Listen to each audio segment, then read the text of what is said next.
অসমৰ অতি চেনেহৰ অতি শ্ৰদ্ধাৰ শিল্পীদ্বয় দিলীপ শৰ্মা আৰু সুদক্ষিণা শৰ্মাক আমি কেতিয়াও পাহৰা উচিত নহয়। দিলীপ শৰ্মাদেৱে অনুকূল নাথৰ সন্দৰ্ভত কৈছিল, কলিকতাৰ অসমীয়া সমাজে তেওঁৰ গীত শুনিছিল, কিন্তু কোনো পাৰিবাৰিক সম্পৰ্ক ৰখা নাছিল। সেইবাবে এই দুৰ্যোগত তেওঁ কোনো ধনী অসমীয়া মানুহৰ পৰা বিশেষ সাহায্য নাপালে। অকলে অকলে শৰীৰত বেমাৰৰ লগত যুদ্ধ কৰি শেষত 1950 চনৰ 5 অক্টোবৰত মৃত্যুক সাৱটি ল'লে। কি কৰুণ পৰিসমাপ্তি! আমাৰ এই আত্মকেন্দ্ৰিক সমাজখন নিজক লৈ ব্যস্ত থকা বাবে এক মূল্যৱান শিল্পীৰ বাবে কোনো ধৰণৰ সহায় আগবঢ়াব নোৱাৰিলে। অসমীয়া সংগীতৰ উন্নতিৰ হকে অসমৰ অন্যতম গোৱালপাৰা জিলাৰ এজন প্ৰতিশ্ৰুতি সম্পন্ন সংগীত শিল্পীক আমি আৰু আগবঢ়াই নিব নোৱাৰিলোঁ। তাহানি কলিকতাত বহুত ধনী মানুহ বাস কৰিছিল। তেওঁলোকে ইচ্ছা কৰিলে ভাল চিকিৎসাৰ দ্বাৰা চিকিৎসাৰ ব্যৱস্থা কৰিব পাৰিলেহেঁতেন। তেওঁলোকে এইবোৰ কথা এক জাতীয় চিন্তা বুলি নাভাবে। অকল সেয়েই নহয়, কলিকতাত ASL ক্লাবৰ অৰ্থাৎ আছাম ষ্টুডেণ্টছ লিটাৰেৰী ক্লাব, এই সংগঠনটোৰ দৰে টনকিয়াল সংগঠন আছিল। তেওঁলোকে মাঘ বিহু, বহাগ বিহু, শংকৰদেৱৰ জন্মোৎসৱ আদি পালন কৰে। কোনোবা নেতৃস্থানীয় ব্যক্তি কলিকতালৈ গ'লে তেওঁক সম্বৰ্ধনা জনায় আৰু কিতাপ আলোচনী আদি প্ৰকাশ কৰে। তেওঁলোকেও এজন ব্যতিক্ৰমী শিল্পীৰ জীৱন ৰক্ষাৰ বাবে আগভাগ ল'ব পাৰিলেহেঁতেন। আজি বহু বছৰৰ পিছতো এই কথাটো চিন্তা কৰিলে মনটো অনুশোচনাত দহে। ইয়াৰ ফলস্বৰূপে আমি বহুতো শুৱলা আৰু সুৰেলা কণ্ঠৰ গীত সংৰক্ষণৰ পৰা বঞ্চিত হ'লোঁ। সমাজৰ এনেবোৰ কথাৰ ৰুৰ সমালোচনা হোৱা উচিত আৰু ইয়াৰ আশু পৰিৱৰ্তনৰ আৱশ্যক। বাকাইতাৰীৰ ডক্টৰ ভৈৰৱ অধিকাৰীৰ মনৰ মণিকোঠাত থকা সেই স্মৃতিৰ সোঁৱৰণিত আমি শুনিবলৈ পালোঁ যে সাহিত্য, চিত্ৰাংকন, ভাস্কৰ্য আদিৰ ভিতৰত সংগীত হৈছে সুকুমাৰ কলাৰ এক অপৰিহাৰ্য অংগ। সংগীত সাধনা তেনেই কঠিন আৰু কষ্টদায়ক।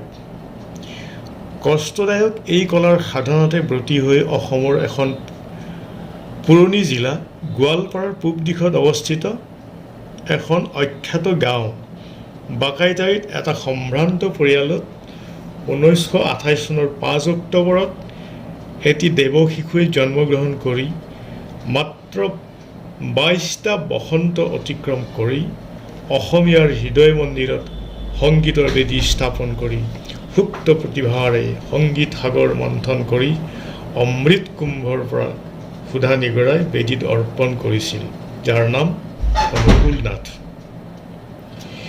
20 শতিকাৰ 30 আৰু 40ৰ দশকত তেওঁ যাদুকৰী সুমধুৰ গীতেৰে অসমীয়াৰ মন প্ৰাণ পুলকিত কৰিছিল। সুৰৰ মূৰ্ছনাত অসমীয়াৰ প্ৰাণৰ ৰন্ধ্ৰে ৰন্ধ্ৰে শিহৰিত হৈ উঠিছিল জাতীয় চেতনা। 40ৰ দশকত ভাৰতৰ স্বাধীনতা আন্দোলনৰ ভৰপকত আৰু দ্বিতীয় বিশ্বযুদ্ধৰ ভয়াৱহতাত তেওঁৰ কণ্ঠৰ পৰা নিগৰা, হে নিদ্ৰিত জনতা, উঠা উঠা, জাগা জাগা, ভাঙা তোমাৰ নীৰৱতা, দেশৰ কাৰণে ৰণ, লৈ তোৰ বালিতে ও নাৱৰীয়া, বান্ধিবি ডিঙৰা তই, পাৰত থিয় হৈ এবাৰ চাবিহি দুখনি অসম মোৰ। এই গীতবোৰে মানুহৰ প্ৰাণত স্বাধীনতাৰ জোৱাৰ আনিছিল। সংগীত শিল্পী অনুকূল নাথে সৰুৰে পৰাই ঘৰখনত এটা সংগীতৰ পৰিৱেশ পাইছিল। ইয়াৰ কাৰণ এয়ে যে তেওঁৰ পিতৃ জগত চন্দ্ৰ নাথ তেতিয়াৰ বিজনী ৰাজ ষ্টেটৰ এজন নায়েব আছিল। সেই সময়ত নায়েব পদধাৰীজন আছিল এটা তহচিলৰ ৰাজহুৱা বিষয়া। সেই সূত্ৰে তেওঁ সমাজত এজন সম্ভ্ৰান্ত শ্ৰেণীৰ লোক বুলি পৰিচিত হৈছিল। তেতিয়াৰ সমাজত সম্ভ্ৰান্ত শ্ৰেণীৰ লোকৰ ঘৰত গীত মাতৰ চৰ্চা হৈছিল। এয়া যেনে তেনে পৰিয়ালৰ এটা বিশেষ মৰ্যাদা আৰু আভিজাত্য। জগত চন্দ্ৰ নাথৰ পৰিয়ালতো তাৰেই গইনাৰে ওচৰ চুবুৰীয়া, এনেকৈ বাহিৰৰ পৰাও সংগীতানুৰাগীৰ সমাগম হৈছিল। ফলত তেওঁলোকৰ বাটচৰাটো যেন এটা সংগীত বিদ্যালয়লৈ ৰূপান্তৰিত হৈছিল। গীত, বাদ্য আৰু তাঁতৰ আখৰা গুণে প্ৰিয়লাল মেধি হৈ পৰিছিল সংগীত আৰু নাটৰ ওস্তাদ। তেওঁৰ সৰু ভায়েক অনিল নাথ আছিল উচ্চ পৰ্যায়ৰ তবলা বাদক আৰু অনুকূল নাথ আছিল ভাল চেতাৰ বাদক আৰু লগতে তেওঁ তবলা, বেহেলা আৰু টকাৰীও ভালকৈ বজাব পাৰিছিল। অনুকূল নাথৰ ককায়েক দুজনৰ উপৰিও তিনিজনী বায়েক আছিল, ক্ৰমে গিৰিবালা নাথ, কিৰণবালা নাথ আৰু যশোদাবালা নাথ। এওঁলোক আটাইয়ে গীত পৰিৱেশন কৰিব পাৰিছিল। এওঁলোকৰ উপৰিও পুতুৰাণী দেৱীও অৰ্থাৎ প্ৰিয়লালৰ মেধিৰ কন্যা সভা সমিতিত গীত পৰিৱেশন কৰিছিল। এইটোৱে প্ৰমাণ কৰে যে তেওঁলোকৰ পৰিয়ালৰ প্ৰায় সকলোৱে সংগীত চৰ্চা কৰিছিল। 1943-44 চনতে ব্ৰিটিছ চৰকাৰে সংগীতৰ মাধ্যমেৰে সৈন্য সামন্ত গোটোৱাৰ উদ্দেশ্যে শ্বিলঙত স্থাপন কৰা ছং পাব্লিচিটি অৰ্গেনাইজেশ্যনটো ভালদৰে পৰিচালনা কৰাৰ বাবে অসমৰ সুযোগ্য সন্তান সংগীতাচাৰ্য কীৰ্তিনাথ শৰ্মা বৰদলৈ ডাঙৰীয়াক দায়িত্ব অৰ্পণ কৰাত তেওঁ অসমৰ চাৰিওফালৰ পৰা সংগীতপ্ৰেমী ডেকা গাভৰুক বিচাৰি আনিছিল। সেই সূত্ৰে শিল্পী অনুকূল নাথ সেই শিক্ষা অনুষ্ঠানত শিক্ষক হিচাপে যোগদান কৰিছিল। শিল্পী অনুকূল নাথ বৰ অমায়িক আছিল। তেওঁৰ নম্ৰ, ভদ্ৰ, বিনয়ী স্বভাৱে কীৰ্তিনাথ শৰ্মা বৰদলৈ ডাঙৰীয়াক মুগ্ধ কৰিছিল, যাৰ বাবে তেওঁ অনুকূল নাথক পুত্ৰবধ চেনেহেৰে নিজৰ লগতে ৰাখি খোৱা সকলোবোৰ বন্দোবস্ত কৰি দিছিল। কিছুদিন পিছত সেই অনুষ্ঠানলৈ গায়িকা, চিত্ৰাভিনেত্ৰী ৰাণীপালৰ আগমন হৈছিল। দিন যোৱাৰ লগে লগে অনুকূল নাথ আৰু ৰাণীপালৰ দুয়োৰে কাষ চাপি আহিছিল আৰু সময়ত দুয়ো প্ৰণয় পাশত আবদ্ধ হৈছিল। সেয়া যেন সংগীতৰ মল বুজা দুটি প্ৰাণক একত্ৰিত কৰাৰ এক অপূৰ্ব প্ৰয়াস। বুজাবুজিৰ মাজেৰে দুয়ো শ্বিলং এৰি কলকাতালৈ গুচি গৈছিল আৰু তাতেই ঘৰৰ অসন্মতি সত্ত্বেও অনুকূল নাথে ৰাণীপালক বিবাহ কৰাইছিল। দুটি শিল্পী প্ৰাণৰ মধুৰ মিলনত তেওঁলোকৰ যুগ্ম জীৱন সুখেৰে অতিবাহিত হৈছিল।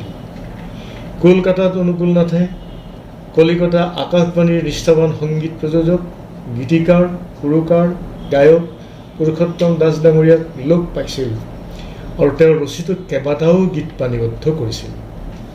তেনে সময়তে অসমীয়া সংগীত শিল্পীসকলৰ অসমীয়া গীত পৰিৱেশন কৰাৰ এটা সুযোগ আহিছিল। প্ৰাক স্বাধীনতা কালত অসমত অনাতাঁৰ কেন্দ্ৰ স্থাপন নোহোৱাত ব্ৰিটিছ ভাৰত চৰকাৰে কলিকতা বেতাৰ কেন্দ্ৰৰ পৰাই দৈনিক 5:30 বজাৰ পৰা 6 বজালৈ মাত্ৰ আধা ঘণ্টাৰ বাবে অসমীয়া অনুষ্ঠান এটা প্ৰচাৰ কৰাৰ সিদ্ধান্ত লৈছিল। সিদ্ধান্ত অনুযায়ী সময়সূচী অনুসৰি 10 মিনিটৰ বাবে গীত পৰিৱেশন কৰাৰ সুবিধা আছিল। অনুকূল নাথে পুৰুষোত্তম দাস ডাঙৰীয়াৰ সহযোগত গীত পৰিৱেশন কৰিছিল। এইটো অনস্বীকাৰ্য যে পুৰুষোত্তম দাস, কীৰ্তিনাথ শৰ্মা বৰদলৈ, আনন্দীৰাম দাস আদিৰ সান্নিধ্যত তেওঁৰ জীৱন পৰিক্ৰমাই নতুন গতি লৈছিল।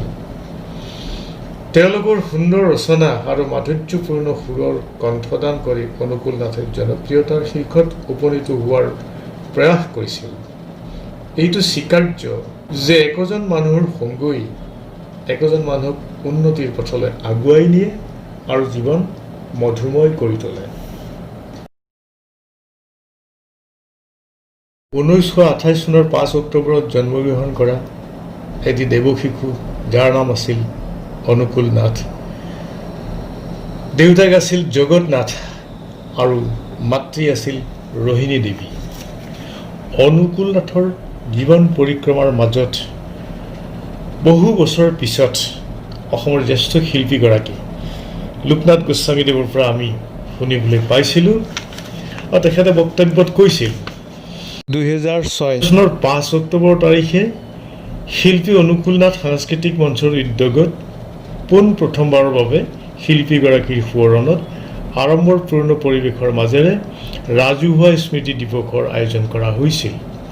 এই স্মৃতি দিৱস অনুষ্ঠানত ভাগ ল'বৰ বাবে অনুকূল নাথৰ পত্নী তথা গায়িকা প্ৰয়াত ৰাণীপালক শ্বিলঙৰ নিজা ঘৰৰ পৰা গুৱাহাটীলৈ আনি বাকাইতাৰী অনুষ্ঠানলৈ বুলি গাড়ী লৈ যোৱাৰ আমাৰ সৌভাগ্য হৈছিল। বহু কৰ্মময় জীৱনৰ ঘাত প্ৰতিঘাতৰ কথাৰ পিছত আমি বহুত কথালৈ সিদ্ধান্ত ল'বলগীয়া আছিল যদিও অৱশেষত আমি কিছু কাম কৰাৰ প্ৰয়াস কৰিছিলোঁ। তাৰ মাজত 2005 চনত শ্বিলঙত শিল্পী ৰাণী পালক লগ কৰাৰ পাছৰে পৰা তেওঁৰ লগত অনুকূল নাথৰ ওপৰত নতুনকৈ চিন্তা চৰ্চা হ'বলৈ আৰম্ভ কৰে। শংকৰদেৱ কলাক্ষেত্ৰত তদানীন্তন সচিব গৌতম শৰ্মাৰ আন্তৰিক সহযোগিতাত প্ৰথমবাৰৰ বাবে শিল্পীগৰাকীক ৰাজহুৱাভাৱে সম্বৰ্ধনা জনোৱাৰ ব্যৱস্থা কৰা হয়। তেতিয়াৰ জনপ্ৰিয় বৈদ্যুতিন মাধ্যম NETVৰ জৰিয়তে এক দীঘলীয়া সাক্ষাৎকাৰ সম্প্ৰচাৰৰ দিহা কৰা হয়। ৰেডিঅ' গপশ্বপৰ দ্বাৰা নেহেৰু ষ্টেডিয়ামত আয়োজিত এক বিশাল আড়ম্বৰপূৰ্ণ সাংস্কৃতিক অনুষ্ঠানত ৰাণী পালক সম্বৰ্ধনাৰ দিহা কৰা হৈছিল। আকাশবাণী গুৱাহাটী কেন্দ্ৰ, গুৱাহাটী দূৰদৰ্শন কেন্দ্ৰ, ৰবীন্দ্ৰ ভৱন আদিত আয়োজিত এটাৰ পিছত এটাকৈ বহু অনুষ্ঠানত শিল্পীগৰাকীয়ে ভাগ লোৱাৰ যাৱতীয় ব্যৱস্থা কৰোৱাৰ লগতে শিল্পীগৰাকীৰ ওপৰত শ্বিলং গুৱাহাটী দূৰদৰ্শন কেন্দ্ৰৰ জৰিয়তে তথ্যচিত্ৰ নিৰ্মাণ আৰু প্ৰদৰ্শন কৰা হৈছিল। এই সকলোবিলাক অনুষ্ঠানৰ ভিতৰত সবাতোকৈ উল্লেখযোগ্য অনুষ্ঠানটো আছিল 2006 চনৰ 5 অক্টোবৰত অনুকূল নাথৰ জন্মস্থান বাকাইতাৰী শিল্পী অনুকূল নাথ সাংস্কৃতিক মঞ্চৰ উদ্যোগত আয়োজন কৰা স্মৃতি দিৱসৰ অনুষ্ঠান। সুদূৰ শ্বিলঙৰ পৰা আমি অনুকূল নাথৰ পত্নী বাকাইতাৰীৰ বোৱাৰী চিৰসেউজীয়া জনবাই দেশৰ শিল্পী ৰাণী পালক লগত লৈ গৈছিলোঁ।